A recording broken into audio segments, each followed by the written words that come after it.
Dames en heren, senyors i senyores, el poeta Josep Miquel Servià, de Dichter Josep Miquel Servià.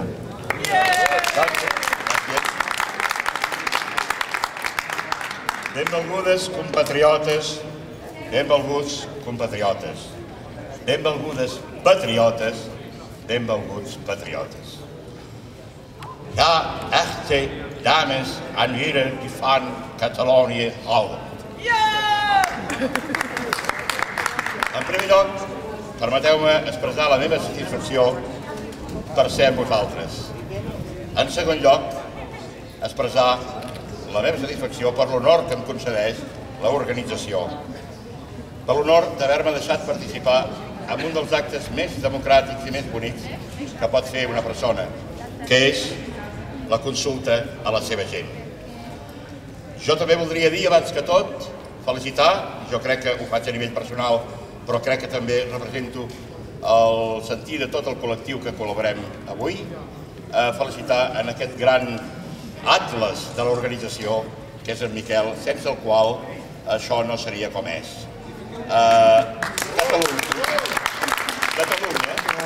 Catalunya la fan gent com ell, molt més que els polítics, alguns dels quals a vegades no estan a l'alçada dels patriotes. Bé, jo crec que aquest patriotisme, per ser eficaç, s'ha de basar, com en una taula, en 4 pilars fonamentals: fe, coratge, unitat i dignitat. Fe. Permeteu que aquí faci la modèstia d'una autocita. L'únic obstacle realment important per la llibertat d'un poble és la manca de fe d'aquest poble en la seva llibertat. Això crec que ho hem de tenir molt present. La segona pota de la taula, el segon pilar que ens necessitem és el coratge. Coratge que pot ser a nivell personal fort i arriscat, o bé simplement un coratge molt senzill, però tanmateix constant d'aplicació, que és com, per exemple, usar la llengua catalana sempre i en tot moment. La nostra llengua és una mica la nostra sang, allò que fa que ens definim com a catalans, sobretot. Si perdem la llengua, com un castell de cartes, possiblement perdrem tot l'altre.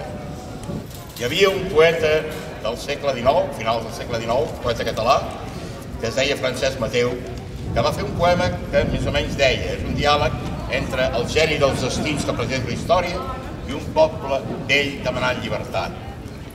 Què tens a favor teu? Tot un passat de glòria. Amb això no n'hi ha prou. Doncs tinc la voluntat. La voluntat no és res si s'espanta d'obstacles. Soc fe per voluntat i per la fe soc fort. Amb l'ajuda de Déu la fe pot fer miracles. Però no n'hi ha prou d'això. És molt boja la sort. Tinc 1 milió de fills per dar si cal la vida. Què en fas si l'enemic t'hi aboca 2 milions? Tinc la llengua. Per què no ho deies de seguida? Tens l'arma amb què el bon Déu fa i desfà les nacions. Això és de Francesc Mateu. Jo crec que això, que ho va fer al segle XIX, és molt vàlid encara. La llengua és fonamental. No la deixem mai de parlar. No ens genuflexionem, com fem tantes vegades, davant d'una altra llengua. És molt important que la conservem. El quart pilar, el tercer pilar, és la unitat. Jo crec que n'estem bastant tots cansats de veure que tothom, com abans comentàvem, diu: hem d'anar units, veniu a casa.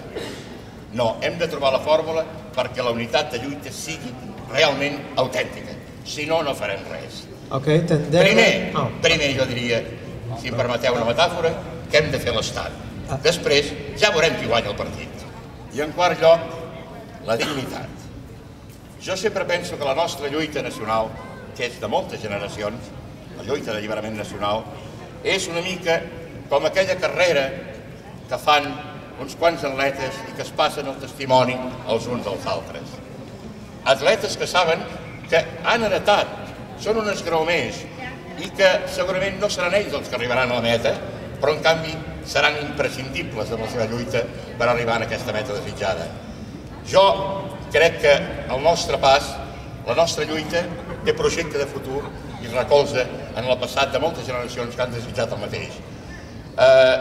Hi ha un refrany alemany, em sembla que és, que diu: la terra, la pàtria d'un home, l'autèntica pàtria d'un home, és la terra dels seus fills.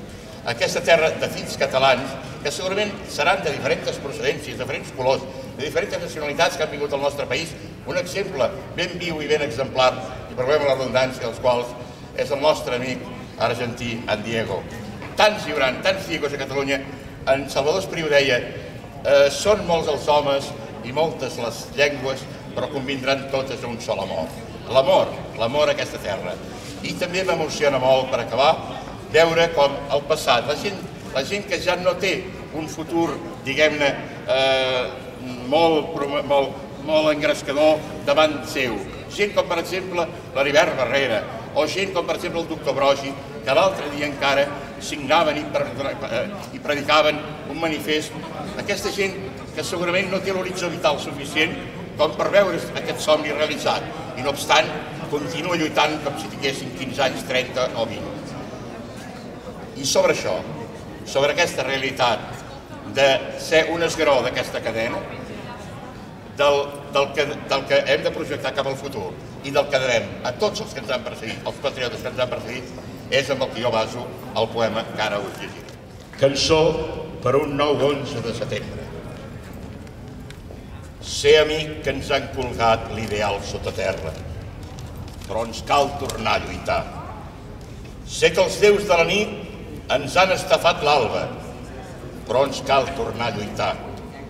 Sé que alguns vells companys han deixat la trinxera, però ens cal tornar a lluitar.